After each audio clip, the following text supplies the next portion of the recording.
Olá pessoal, tudo bem? Estamos aqui na Expert 2024 e eu tenho aqui comigo o Alexandre Teoharides, que é gestor da Compass, e a gente vai conversar um pouquinho aqui também sobre o mercado de crédito, sobre os fundos de investimento que abordam essa área de investimentos. Ale, você poderia falar quem é a Compass então para o nosso público? Claro, boa tarde pessoal, um prazer estar aqui com vocês hoje. A Compass é um grupo latino-americano, tem mais de 25 anos de existência, foi fundado no Chile e desde o início da década de 90, quando a casa foi criada, ela cresceu bastante, se expandiu aqui por todo o continente. Hoje tem escritórios não só no Brasil, mas na Argentina, Uruguai, Chile, Colômbia, diversos outros países e até mesmo nos Estados Unidos. É uma casa com 40 bilhões de dólares sob gestão, atuando em 3 áreas: asset, wealth e distribuição de fundos. Aqui no Brasil, nossa história começou em 2018. Na sequência, lançamos os primeiros fundos de crédito e hoje, nessa estratégia, nós temos quase 3 bi sob gestão, distribuídos entre fundos líquidos e ilíquidos. Perfeito, Ale.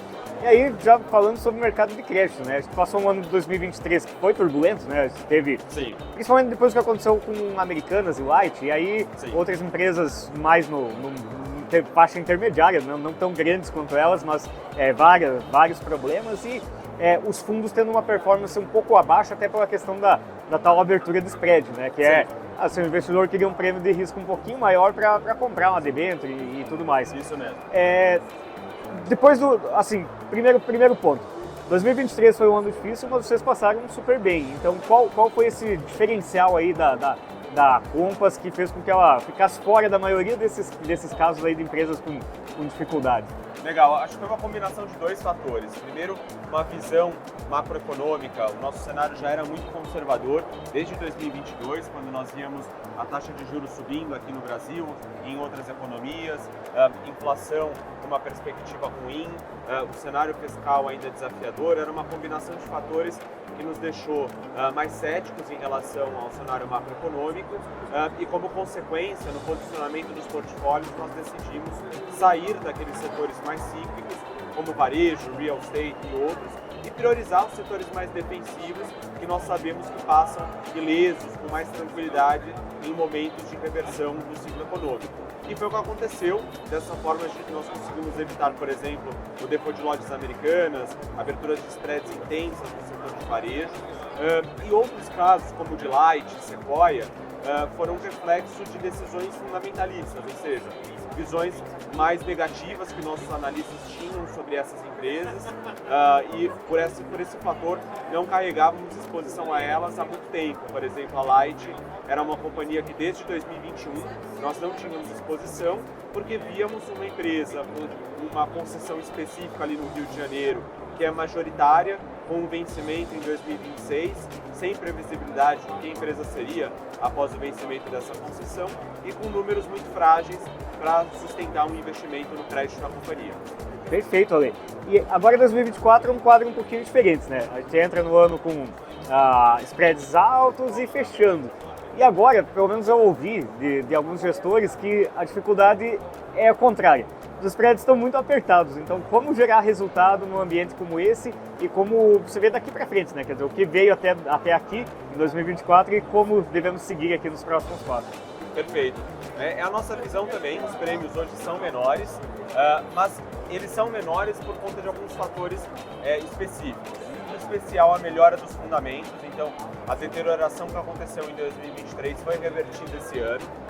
Nós vimos uma série de companhias que no ano passado, por conta do fechamento do mercado de crédito, precisaram olhar para dentro de casa e fazer um dever de corte de custos, aumento de produtividade, revisão de investimentos, que se transformaram em métricas de crédito mais fortes agora em 2024. Portanto, faz sentido, da ótica fundamentalista, essas empresas pagarem um prêmio menor sobre as suas debêntures e outros instrumentos de crédito.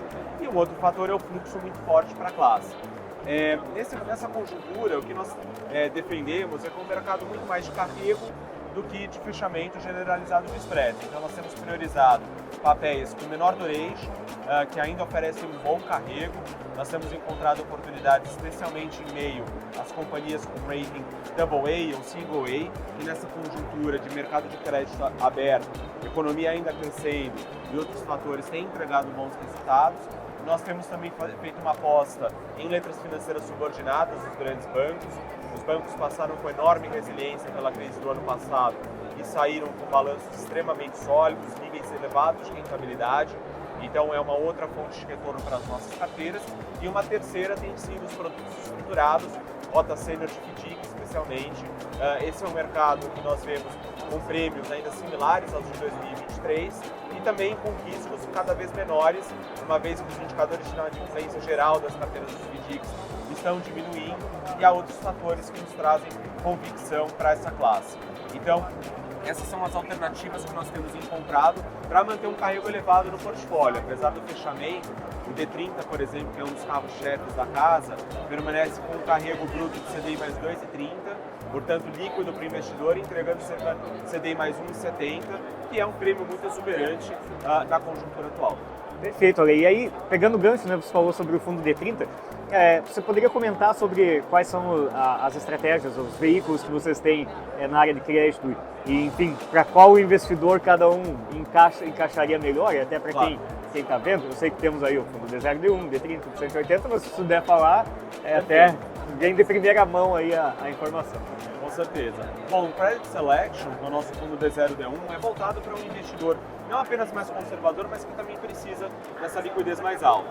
Então é um fundo que tem exposição a crédito para entregar um prêmio em relação ao CDI, mas sempre priorizando a liquidez, o conservadorismo, por conta do perfil do investidor e do objetivo que ele tem para esse fundo. O nosso D30 já é um fundo mais flexível, que tem mais versatilidade para navegar no mercado de crédito, porque o investidor que o procura já pensa no investimento um pouco mais de longo prazo, já quer um prêmio diferenciado no mercado de crédito, mas ainda é um investidor que não está querendo correr grandes riscos. Portanto, a carteira, apesar dessa maior flexibilidade, apesar de procurarmos mais fontes de geração de alfa, ainda é um portfólio, por exemplo, com um rating médio duplo A+, uma duration relativamente curta, por volta de 2 anos, então tem características conservadoras para não gerar uma volatilidade que o investidor não tolera.